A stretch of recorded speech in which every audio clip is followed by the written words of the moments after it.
take the blue pill. The story ends. You wake up in your bed and believe whatever you want to believe. You take the red pill. You stay in Wonderland. And I show you how deep the rabbit hole goes. Remember, all I'm offering is the truth, nothing more.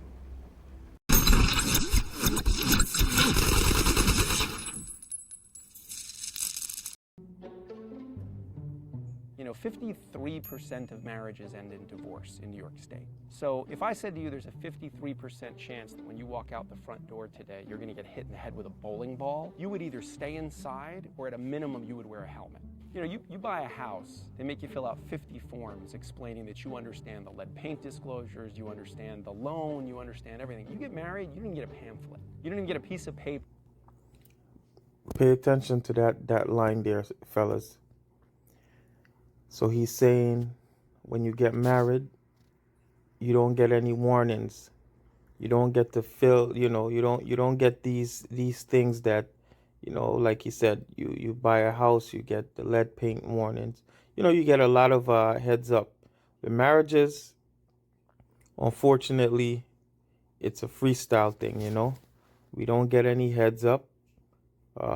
Rarely we get any heads up, any advice, at least in today's day and age, And unfortunately, like he said earlier, 51% of marriages end in New York, here in New York. But let's get into it, see what else he has to say. It says, oh, by the way, you just did the most legally significant thing other than dying you'll ever do. The fact that you're entering into this significant legal contract, but most people have zero idea what's actually involved in that contract and spend a lot more time figuring out what kind of cake we should have at the event is a really strange thing to me. Take marriage seriously. If you want to be with a person who is social and very outgoing, then don't marry someone who is a homebody. This is who I want. This is what I expect. If this doesn't work for you, then you may not be the right guy for me. It's critical that those expectations are communicated early. You're not going to change. And you know what, fellas? As simple as it sounds, it really isn't, Most of the times, men and women both, we tend to go by how we feel, And the reality is, marriage isn't about feelings, Right? There's no I must love you and the marriage work. It's sickness and health, for rich or for poor, but there's no such thing as for love, for not love, and unfortunately, if not 100%, damn near 90% of the marriages we get into today, it's all about love, and love doesn't carry a marriage. Responsibility carries a marriage. That's how a marriage works, by both parties understanding their responsibilities. Now, am I saying that you shouldn't love the person? No, but love is actually a byproduct of marriage.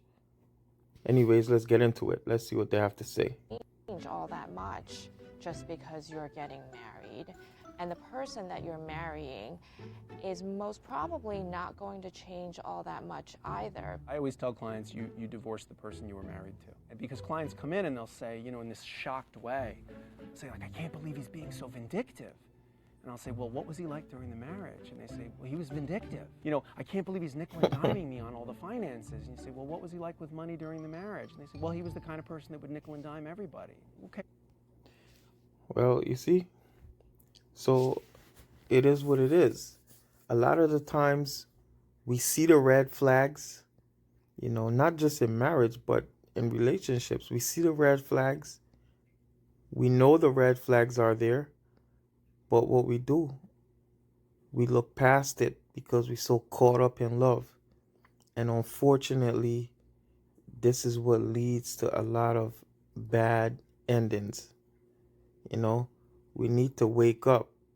We need to Start taking note of these things, you know, before we put ourselves in such a situation where it's too late to turn back. You know, you don't want to end up where you're legally married, you have kids, you know, kids get involved now. It's a more complicated situation to walk out of a marriage, you know. So these are the things that we have to take note of. Let's get into the video.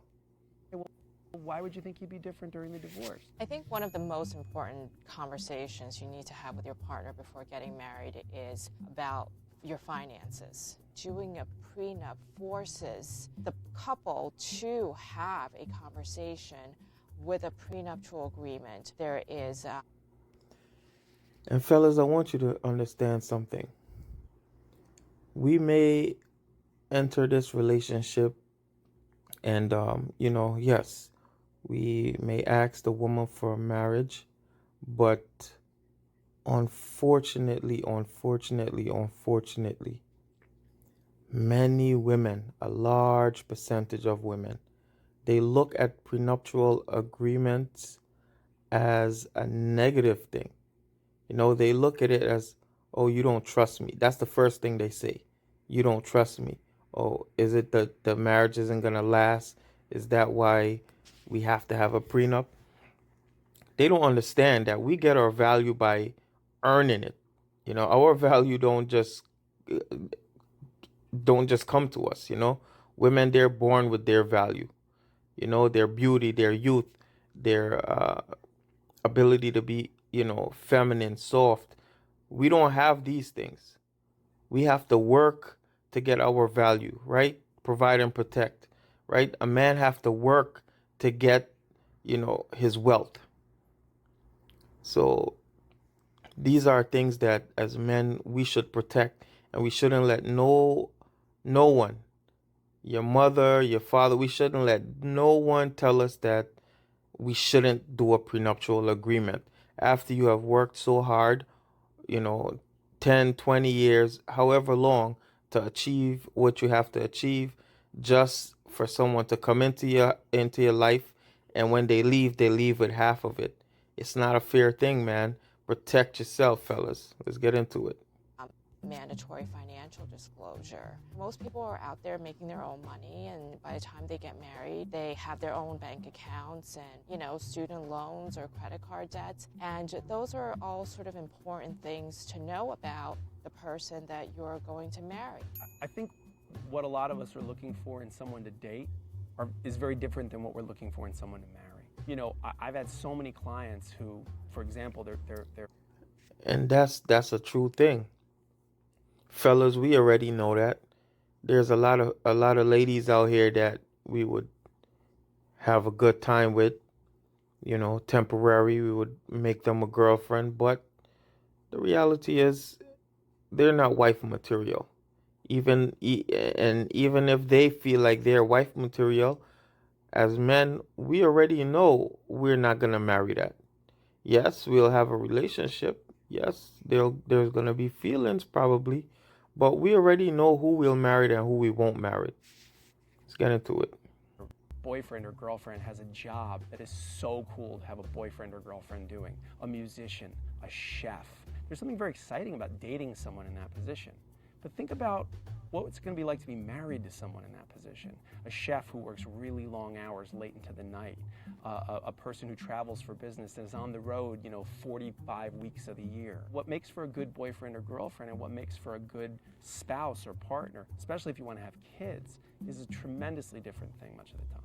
When you represent people in divorce, you see good people at their worst. So I've seen, stay-at-home moms who, in the middle of a courtroom, throw something at their spouse. The biggest mistake that people make when they're getting divorced is to make this into the winner and loser situation.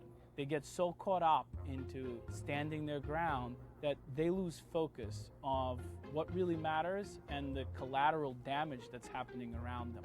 The key here is to keep your eye on the prize. It's my job to take.